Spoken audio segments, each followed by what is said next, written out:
नमस्कार बच्चों। आज हम अनुच्छेद लेखन के बारे में जानेंगे।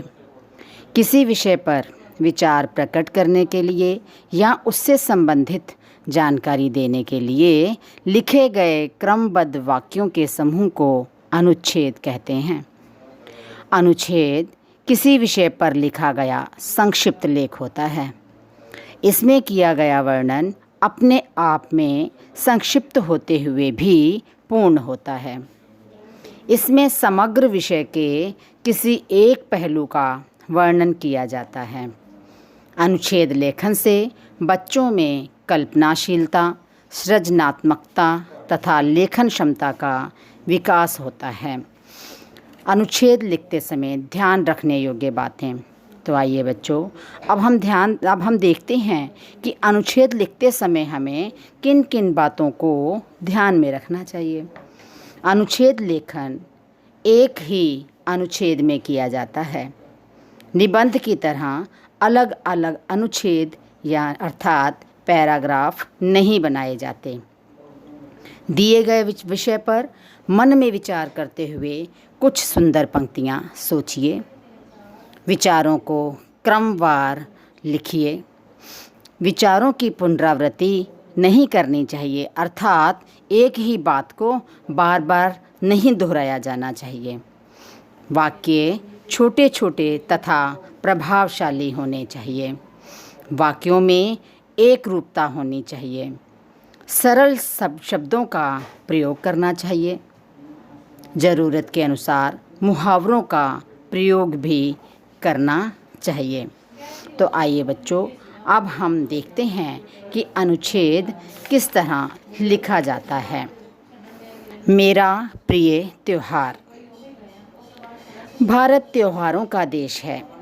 यहाँ अनेक धर्मों के लोग अपने अपने त्योहार बड़े उत्साह से मनाते हैं।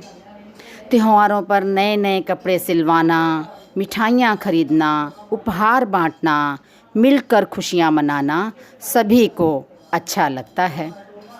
मेरा प्रिय त्योहार दीपावली है। इस दिन दियों, मोमबत्तियों और बिजली की झालरों से इतनी रोशनी की जाती है कि इसे रोशनी का पर्व भी कहते हैं।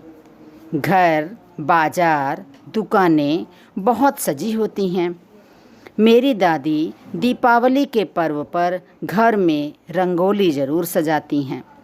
शाम को पूजा के बाद अनाथ आश्रम में जाकर बच्चों को कपड़े व मिठाइयाँ बांटते हैं। हम पटाखों की जगह खुशियों की फुलझड़ी से सभी को हंसाते और गुदगुदाते हैं। प्रातःकाल की सैर। शरीर को स्वस्थ और मन को प्रसन्न रखने के लिए व्यायाम आवश्यक है। सबसे सरल और उपयोगी व्यायाम है प्रातःकाल की सैर। प्रातःकाल की सैर का आनंद ही कुछ और है। गर्मियों में लगभग 4-5 बजे और सर्दियों में 6 बजे का समय भ्रमण के लिए उपयुक्त होता है। शुरू में थोड़ी मुश्किल ज़रूर होती है, पर फिर आनंद आने लगता है। भ्रमण के लिए पहाड़ी और हरा भरा क्षेत्र अच्छा होता है। रमणीय प्रकृति मन को प्रसन्न कर देती है। पक्षियों की चहचहाट कानों को बहुत मधुर लगती है। शरीर नई स्फूर्ति से भर जाता है। हरी हरी घास पर नंगे पांव चलना चाहिए। गहरी और लंबी सांस लेनी चाहिए। सुबह का वातावरण शुद्ध और शांत होता है, अतः प्रकृति की सुंदरता से मन अपने आप ही प्रसन्न हो जाता है। निरोग रहने की यह सर्वोत्तम औषधि है। धन्यवाद। उम्मीद है आपको यह वीडियो पसंद आई होगी। इस वीडियो को लाइक करें, चैनल को सब्सक्राइब करें और बने रहिए हमारे साथ और भी ऐसे वीडियोस के लिए।